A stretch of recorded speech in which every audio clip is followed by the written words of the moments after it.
Hello everyone, it is Shadowstorm Gaming here today with another video. I haven't uploaded for a while, but I sat down this week and decided to upload again. I hope you all have been having an absolutely wonderful day, and before I get into this, don't forget to like the video and subscribe. My goal by the end of first quarter 2017 is 50 subs, and I think that we can do it. If you really liked the video, don't forget to tell me that you loved it, and remember to share it with your friends. This video is the first of a two-part series. In my last video, I talked about my experience with building a computer, and I mentioned that I had two goals. These goals were to make the computer tiny, but to make it the same price as a console. In this series, I am going to be telling you how to do both of these things. Unfortunately, I don't think that I will be able to pay the same price as a console to get the same size as a console, because when you build smaller, your cost will go up. Today's video is about how to build your PC small. If you saw my video on building a computer, you know that there are 9 basic parts to a PC.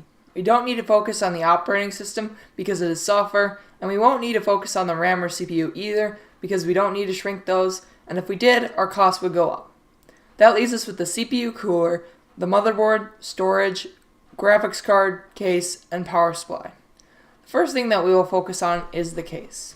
When building small, you will ultimately see the case and it will be your biggest component. The reason that you need to build around it is because the case is the form factor of the build. I have 2 cases that I think really get the job done well. The first is the Node 202. This case is very tiny and it's only a bit bigger than the size of an Xbox One. If you buy it right, it comes with an internal 450 watt power supply, which is all that anyone should need unless they're using a GeForce GTX 1080 or something crazy like that. This case costs about $120 American. The other case that I like is the NFC S4 Mini. I will link their channel in the description. If you want an S4 Mini, you may have to talk to the guy who runs their channel because the case is always out of stock and you will have to place a custom order. The NFC S4 Mini costs $150 American, but does not come with an internal power supply, and that segues into the thing that I'm going to be talking about next, which is your power supply for these tiny builds. By now, you've probably realized that you can't fit a full-size power supply into a tiny case. If you chose to use the Node 202 in your build, just use the internal power supply or buy another SFX form factor power supply. If you chose to use the S4 Mini or another very tiny case, then you may run into a bit of trouble here. In order to power your build, you will need a Pico PSU, which is around 160 watts for the strongest one, which means that you will need to be much less intensive with your graphics card. You also need an external power brick that will plug into the Pico PSU. When you're buying a graphics card when building tiny, there are 2 things that you need to think about: the room inside of your case and the power consumption of the card. Some graphics cards can be power-hungry beasts, which is not good for your Pico PSU. If you use the Node 202 case, however, you can get a full-size graphics card and you won't have to worry about the power consumption much. If you do have a power-crazy CPU and graphics card, then you just need to upgrade to a better SFX power supply with better wattage use.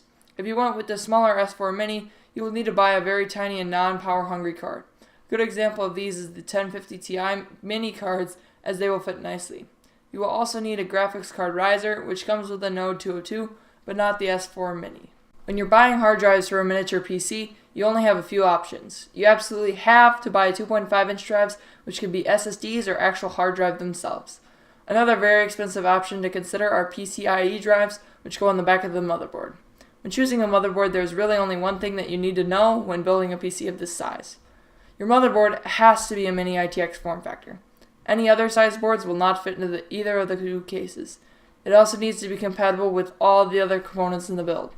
The last thing that I'm going to be talking about is your CPU cooler. When you're using a case this small, you do not want to use a stock cooler. When buying a cooler, make sure that it will fit in your case because it will give you many struggles if you don't.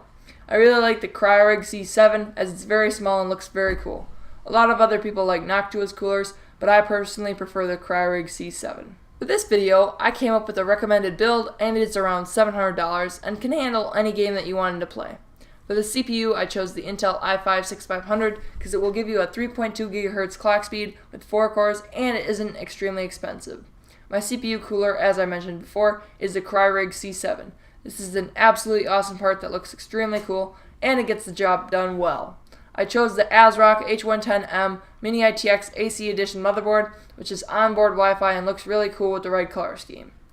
For memory, I went with 16 GB of DDR4 Team Dark 2400 memory, which looks very sleek and has a nice speed. I figured that 1 terabyte of storage should be enough, and a 7,200 RPM drive is fairly fast, so I chose the Hitachi Travelstar 1 terabyte 7,200 RPM 2.5 inch drive. The graphics card that I recommend is the MSI GeForce GTX 1050 Ti, which boasts a clock speed of 1.34 GHz and runs great with 4 GB of GDDR5 memory. To top it all off is the Node 202 mini-itx case, which, as I said, is an extremely good case, comes with a great power supply, and fits a full-size graphics card.